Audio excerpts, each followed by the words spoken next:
Hello, everybody. Welcome to this week's episode of The County Seat. I'm your host, Chad Booth. Well, if you've been paying attention to the newspapers or television, Medicaid expansion has been a big topic across the state of Utah. Are we in? Are we out? Are we doing a partial? Are we going to go the 9 yards? And there's a lot of debate on it. Things have moved a lot this week on that issue at the state, at the Capitol. So we're going to address the issue today in our program. But to really get started, at first we need to understand how Medicaid started and how Affordable Care Act changed it. Medicaid was signed into law in 1965 as part of President Johnson's Great Society effort. It provides insurance for people of all ages who do not have enough income or resources to pay for their own health care.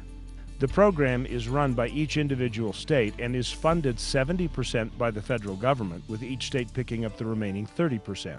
Now, states were not required to provide Medicaid originally, but all 50 of them have chosen to do so. Medicaid was a direct benefit plan originally, but in the 1980s, many states received waivers from the federal government so that they could create Medicaid managed care programs where states could use funds to enroll eligible people into private health plans. The Patient Protection and Affordable Care Act, passed in 2010, proposed that states expand Medicaid to cover all people making up to 133% of the officially recognized poverty level, not just categorized groups as had been defined in the past. In exchange for states expanding coverage, the federal government would increase their share of the cost from 70% up to 100% for the first 2 years, and then eventually work their way back down to a new permanent level of 90% federal and 10% state. A Supreme Court ruling made it clear that the states could opt to take a different direction and not be threatened with the loss of federal dollars for their current plans. Currently, more than half the states have opted to expand Medicaid as outlined in the ACA, and the rest have either chosen not to expand or are thinking about an alternative. Utah is one of those latter states. Now you have the basics on the Affordable Care Act's influence on Medicaid. Now let's take our focus to see how it's going to impact counties, particularly in the areas of mental health, which is the biggest interface between Medicaid and federal funding and the community at large. Joining us for a conversation, Patrick Fleming, who is the Division of Behavioral Health and Science for Salt Lake County. We have J.R. Nelson, Commissioner from Emery County, and also joining us from the Four Corners Community Behavioral Health, Karen Dolan. I guess the first thing that we need to do is look at how things work today as far as mental health. You're providing services, you in a rural area, you in an urban setting, and you have to find the money to do it. How do you get the funding for it? Well, it starts with the commissioner. I mean, he's the one that's got to appropriate some county dollars. Then it goes to the legislature. They appropriate state money. We get some money from the federal government, and there is some Medicaid in the mix right now. So there are basically four funding streams. There's local county dollars, there's state dollars, there are some federal dollars, and then there's some Medicaid dollars. How many of them require constant diligence? I mean, do you have to go after your grants every year? We do, and we have a lot of compliance regulations and things that we have to follow through with for our funding streams. And one of the things that I really appreciate about Four Corners Community Behavioral Health is they'll take $1 of tax money from Emery County, and they'll actually leverage that against other systems and end up with $4 in care and services for an Emery County dollar. Do you find that your funding, I mean, you're mandated by the state to do this? The county commissioners, county elected officials like our commissioner here, are required by state law to deliver certain services, and those two big services are mental health services and then services for people with substance use disorders. And then he's responsible to oversee those. And so legislature's given the counties responsibility about 25 years ago to do this, so we have to do this. How's the funding for it? You know, the thing is the funding has really never kept up, and it's really difficult. And the reason it hasn't is because the legislature will say to the counties, they'll say, well, you're a taxing authority. If you need more money, you go to your taxpayers on this. In the growth in the demand in services right now, I don't know what it's like down in Four Corners, but right now I have 3-month waiting lists for people to get into my residential programs. I mean, the demand for services that are, because the counties are the safety net, and it's getting to the point now where we just can't do it anymore. We can't meet the need. Well, we've certainly painted the picture that there's a great deal of need. We will pick that up after our commercial break. We'll be back here on the county seat. We will discuss where we go from here and how the ACA or the expansion of Medicaid will have an impact on us. Stay with us.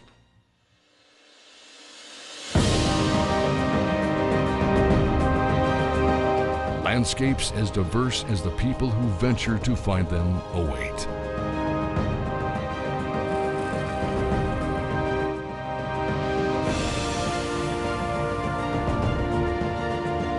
All you have to do is find a place to begin.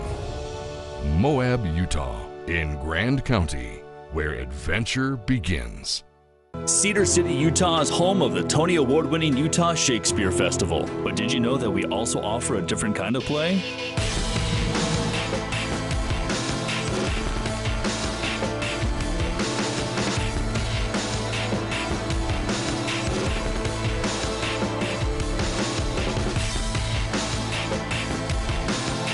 Escape the gray.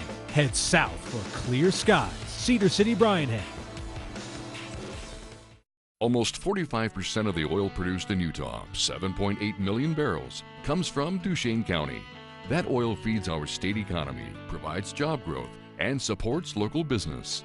Here in Duchesne County, we're working to make Utah an economic, cultural, and technological leader. Whether you're here for business or pleasure, Duchesne County will welcome you with open arms and invite you to explore all the beauty of the Uinta Mountains. Duchesne County, close enough for business, far enough to get away. How would you spend an extra day in Utah Valley?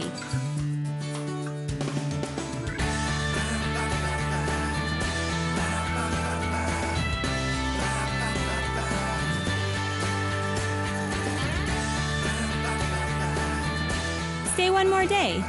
Visit utahvalley.com to make reservations. Utah Valley. Bring everyone together.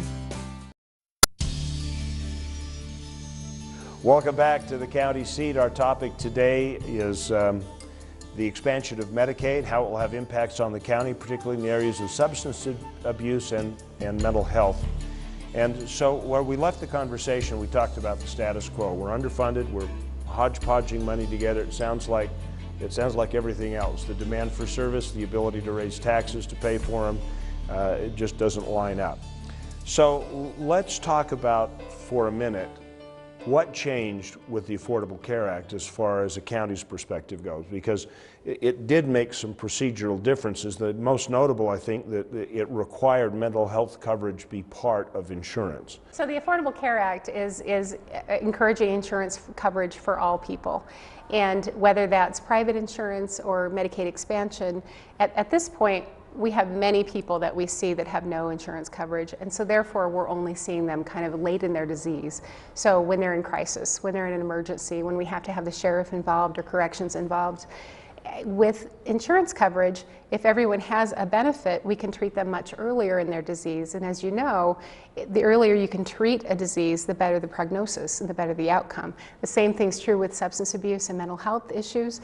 If you can get intervention early on in the disease, you can help people become functional and stable and become taxpayers or remain in their jobs, keep their families together. So the Affordable Care Act is really pushing for an integration of behavioral health care and physical care. That's another thing. Mental health and substance abuse issues are very costly to our physical care system. People with mental health issues are very expensive to treat. That's the #1 predictor of someone being re-hospitalized after a medical disorder or medical problem is a mental illness. So if we can contain mental health problems and substance abuse problems, we can benefit and contain costs in the physical care side as well. How does this change from a financial standpoint, as far as like right now you're trying to treat them with block grants and pieces of money here and a little bit of Medicaid. Does this refocus at all? Yeah, it makes a big difference. As Karen was saying, and I think one of the fundamental things that the Affordable Care Act did was it basically said that mental health and substance use disorders are part of the healthcare system of the United States. That's a fundamental change. And in the past, they were always considered to be social services. But anybody who knows, anybody who has a family member who's got a mental health crisis knows they need health care. And so what this does is it changes it completely. And right now, the burden on the county taxpayer and the state taxpayer for these services is very, very high. When the Affordable Care Act comes in, hopefully with Medicaid expansion, and really what it does is it sort of socializes those costs and spreads them across a bigger pool of people. Therefore, not one of us has to spend a whole lot of money on it.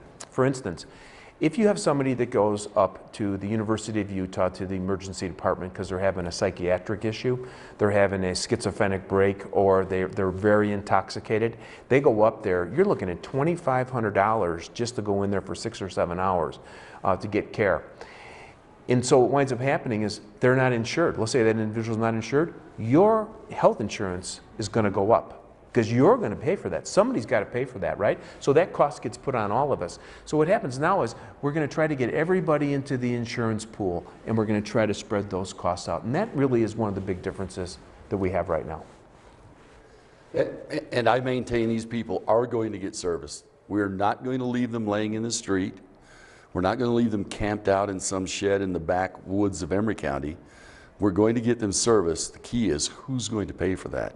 County tax dollars, or do we get Medicaid expansion and have the money already established to serve these people? And if we can serve them early on in their disease, there's a better prognosis. We can get them stable so they're not filling up our jails, filling up our prisons, in emergency situations that we have to call the SWAT team or the sheriff's department. If we can treat them much earlier in their disease because they have an insurance benefit, it'll be better for all of us. We're going to start analyzing the plans and the benefits of the 3 different proposals that are on the table right now when we come back with the county seat from the Capitol, just off of the Rotunda here in Salt Lake City, Utah. We'll be back in just a minute.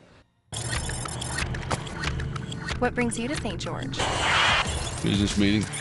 Staying long? Just here for the day. Quick in and out. Hey, I just landed. Can we meet in a half an hour? Oh, too bad. Why so fast? Stay any longer? We'll run out of things to do. On second thought. Buddy, something's come up. I'm gonna need another hour. Can we push the meeting till noon?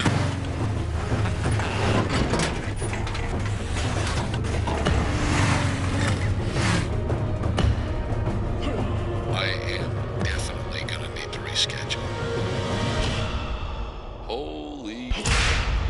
Sit back, relax, and enjoy your 45-minute flight to Salt Lake. How'd that meeting go? I should have booked a weekend.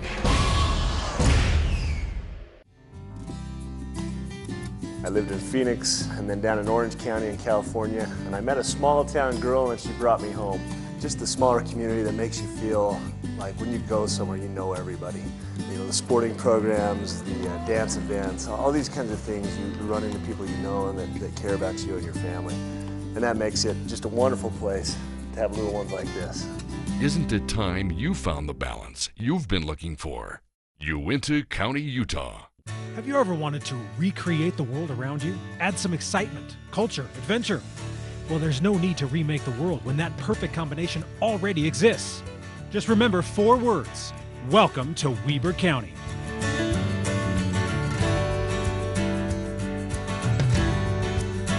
In Ogden, you'll find everything you're looking for, from the top of Powder Mountain to the restaurants of our revitalized downtown. Ogden, Utah, mountain to metro and everything in between. Visit Ogden.com. Welcome back to the county seat. Today we are talking about Medicaid expansion and how it impacts counties, particularly in the area of mental health and substance abuse. We've kind of gone through the history of Medicaid. We've looked at the current system. We've kind of looked at the concept of how Medicaid changes it. Now let's talk about specifically the plans. We have 3 of them on the table. Let's start by saying, all right, Utah is one of the states that just decided to sign on, because I guess that still technically is an option, just sign on for the whole shooting match. What does that look like? So it pays for working class people who are at 133% of the poverty line and below. These are single adults with no insurance coverage, people that are working, people that are not working, students over age 26, and it would give them a Medicaid insurance benefit. And families. And families. Don't forget the yes, families. and the families. And so the federal government will pay the match. So 100% of the costs will be covered for the first 3 years. And then after that, the state picks up the 10%. And then it kind of goes from there. And I was interested to note that 133% for a family with 4 kids is about $44,000. So you could be making quite a bit of money, but with those dependents, you'd still qualify for a Medicaid and insurance in that regard. Now, the ongoing, currently, the situation is 70% is federally covered, 30% by the state, and permanently would change to 90-10. I guess the question that somebody's got to ask is, can the federal government sustain it? And what's going to happen if they run out of gas one day? Well, the good news is we can opt out at any time. So if the federal government runs out of gas 2, 3, 5 years from now, we can walk away. We can walk away and develop our own state plan. That is it. If they renege on any part of this, it's a circuit break, walk away. But let me tell you this. In the 49 years that we've had Medicaid, CHIP, and all these other things, the federal government hasn't walked away. We also haven't had like $16 trillion in debt either. But it's going down. The debt's going down. And that is definitely a concern. If the federal government stops funding it, what do we do? In the very worst scenario, you'd go back to where we are now, and you've served a whole bunch of people for several years, and sorry it's gone away, blame your federal government, but we've at least had advantage of it while it was available. Do you run the risk that somebody's going to come back and say, well, you've been providing this service to us, and just because the federal government stopped, well, that's just not going to work? There's no question that that's on the table. And the hardest thing to do is to issue a service and say then later, sorry, the funding's gone. It makes a big noise. It is really ugly politically, but and you have to, as you said, view that as a possibility. That is the thing that could happen. Well, let's move on and talk about Senator Brian Shiozawa's bill that he has tendered to the university or to the legislature. It is kind of a bridge between doing nothing or doing some kind of minimum stopgap measure in the full 9 yards. What does his bill look like? Well, the interesting thing is that the counties have been very actively involved in working all summer long on the Health Reform Task Force. And we were at every meeting and had a very strong voice in this. And so what wound up happening is that this was one of the 3 options. Senator Shiozawa's bill is one of the 3 options that actually was recommended by the Health Reform Task Force. And what it does is, and what Karen very good described, the 133%, this says, okay, we're not going to cover those people from 100% of poverty, which is about $11,000 per person, up to 133, which, as the commissioner says, roughly $15,000 or $44,000 for a family. Those folks are already covered on the health insurance exchanges, so we're not going to double cover those. Let them go out and get their insurance in the private market. Senator Shiozawa says, you know what, that's a pretty good idea. Let's use the private market approach to this first. So let's go back and say everybody from 0 to 100% of poverty. Now in Utah, that's about 61,000 people that are in that coverage gap. And he's saying is, we want a private market solution to this. We want to take the extra federal money through Medicaid expansion, and instead of expanding Medicaid, we want to take those dollars, this is the Utah model, take those dollars and have them buy insurance in the commercial insurance market. And we agree with that. We think people should be working in a commercial insurance market.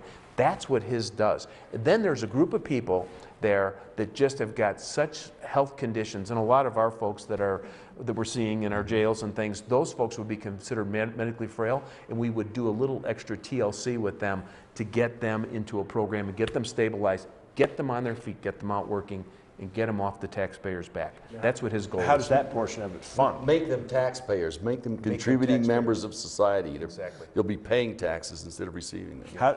And is that a portion of the funding that you take? Yeah, so what the deal will be is we will ask the federal government, the Secretary of Health and Human Services, we will say to her, here's Utah's approach. We want to basically first turn to the insurance market, but we want to use the Medicaid dollars that would have come to Utah for expansion and take those dollars and help people go out and buy an insurance premium in the market. reserving a portion of it to cover the really Medically tricky, frail. the Yes, medically frail. frail. Okay, and then would we end up having to match some of that with some additional state funds? What happens is that, as Karen was saying, is that there is a question right now of, can Utah get a deal with that money so that we can take advantage of the enhanced federal rate? If we can, then what winds up happening is, instead of having to pay 30 cents on the dollar, and this is not only state money, the counties put a lot of money into this too. Instead of paying 30 cents on the dollar, we might be only able to pay 10 cents on the dollar. So what it does is, it broadens the coverage for more Utahns, and it keeps the burden on the Utah taxpayers under control. So that's one thing, both county and state. So that's kind of the hope on this thing, and we have to see how it's going to work. But there must be something going on there, because I don't think Senator Shizawa would have proposed that unless he must know something. At the beginning of the session, a rather fiery comment from the Speaker of the House said, well, I've got my own plan that doesn't deal with federal tax dollars because we don't trust them. What does that plan look like? Well, the unfortunate thing is what it does is, and you know, Karen and the commissioner can talk about this, but I'll just tell you, the 61,000 people that are in the coverage gap, she's trying to come in and provide some kind of basic coverage for them, and I think that's great. I mean, I think we want to do things to help people. And basically what it says, though, is that we're going to take $35 million and divide it by 61,000 people. It comes up, when I do the math, and it comes out about $600 a head. The cheapest that I can treat somebody for, that's for a year, $600 a year per person. The cheapest I can treat somebody in the Salt Lake County system, and I don't know what Karen's rates are, is about $2,800. So that means that Salt Lake County is going to have to make up the difference. The taxpayers in Salt Lake County have to make up the difference. And that's why we just don't think it's tenable right now. We don't think it's going to give people the kind of benefit they need. Well, JR, as a budget maker, as a commissioner, what does that do to you when you hear that kind of a ratio? It forces us to look at where are we going to get the dollars. But you need to understand that in a rural area like Emory County, without a lot of tax dollars and frankly without a lot of political influence either, we combine with Carbon, Emory, and Grand counties to provide these services. So what we do is we kind of have cooperative mental health to begin with, and we all share this tax burden. But the economy in Emory County is not rebounding like the rest of the state. We are an energy producing county, and there's a war on coal, in case you hadn't heard, and it has really made times tough for us. So we cooperatively with Four Corners Community Behavioral Health provide these services, and you know, that's how we do it. And so this Lockhart's bill will put a pretty big burden on you guys. Huge. I'm not certain that Emory County can sustain that. Okay, well, good. This is a good breaking point. So we will come back with our final wrap-up, final thoughts on this issue. Hope it's been helpful to you. We'll see you in a minute. Kanab, base camp for your southern Utah adventures.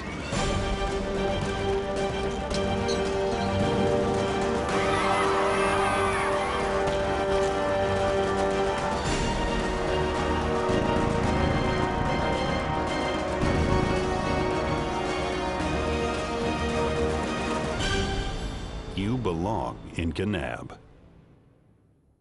Rediscover your sense of adventure. Welcome to San Juan County.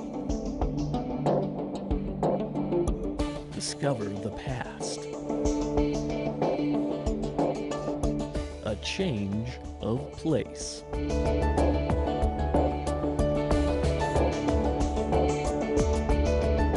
Utah's San Juan County, where life is elevated. Skiing is expensive, right? Well, how about we do something about that? Eagle Point, southern Utah's premier resort located right outside of Beaver, Utah, is proud to announce $25 lift tickets all season long. Ski and snowboard Utah's newest resort for the lowest price, and find out why the Point, with its family-friendly staff and great atmosphere, will become your second home. $25 lift passes all season. Go to eaglepointresort.com for eligibility and restrictions. 5 lifts, 40 named runs, 1,500 vertical feet. Endless possibilities. Eagle Point Resort. Check out these pictures from my vacation. Where did you go again? Garfield County, you know, like Bryce Canyon, Devil's Rock Garden. Where's that? Capitol Reef, Kodachrome Basin, Highway 12. Wait a minute, I wanted to see more. A picture may be worth 1,000 words, but there's nothing like experiencing the real thing firsthand. Gather your family and see the world's largest concentration of scenic attractions. Garfield County, Utah. Find the ultimate adventure. Welcome back to the county seat. We've been talking today about Medicaid expansion, hot topic in Utah this year. We've kind of covered the gambit. We really could have taken a 2-hour show to do this and still wouldn't get to the bottom of it. It's very, very, very complex, and I encourage you to find out a little bit more about it. But let's go to our final thoughts. You know, we've covered the basics. What's the last point you want to make, Karen? Well, I really believe that we're going to pay twice if we don't expand Medicaid. We're going to pay our federal taxes, which is our tax money. It's going to go to another state that is expanding. And then we're going to pay our state taxes, which will go toward our state plan. So Medicaid expansion, I think the full expansion is the right thing to do. It will provide services, medical care, behavioral health care for our most vulnerable in our communities. It also will pay for preventative care. The earlier on we can treat someone, the more likely they'll have a better prognosis and be upstanding citizens and keep their kids at home and be able to maintain jobs and be functional. JR, from an administrator standpoint, your final thoughts. If you're going to give a Medicaid expansion, you're going to spend more money, and in an area like Emory County where there are only 11,000 citizens, you pump money into the community, provide more money for jobs or more time spent on the job. So the people who are receiving that money, they're paying more income taxes, they're buying shoes for their kids, they're taking them to movies, and it is a dollar infused in the community that then goes out and rolls around to different places in the community and is in fact an economical benefit to an area as rural as Emory County. So besides, and that's totally foreign from the provide services, but it's a dollar that comes to our community. And I'm going to say too that if we treat these people, we're going to keep them out of jail, we're going to keep them from getting in legal problems by committing felonies in the communities. The whole community is going to be safer because they're getting treatment as opposed to ending up in jail or doing things that should put them in jail. I just sit here listening to the Commissioner and Karen on this, and it seems really interesting to me because this is the best chance in the 28 years that I've been doing this that we can finally get people into services and we can help them turn their lives around. We can't keep cobbling the system together with a little bit of county general fund and some state general fund and some federal dollars. For instance, if we look at the state prison relocation in the Bluffdale prison, that will not be successful if we don't have Medicaid expansion or some services, because 80% of the people in that prison have a behavioral health problem. Well, how do we think that we're going to put them back out in the community without treating them? So for counties, this is the most important thing that's going to happen in 25 years, and let's do it right. We have an opportunity now, let's do it right. Well, thank you for joining us for this conversation. If you'd like more information on it, there are plenty of resources. You can go to our website. We can point you in the direction how you might be able to get some more information. Love your comments on it. Talk to us on Facebook. You can follow us on Twitter. And remember, you can always set your DVR to catch the county seat. It's the show where you are part of the solution of your local government. We'll look for you next week. Thanks for joining us.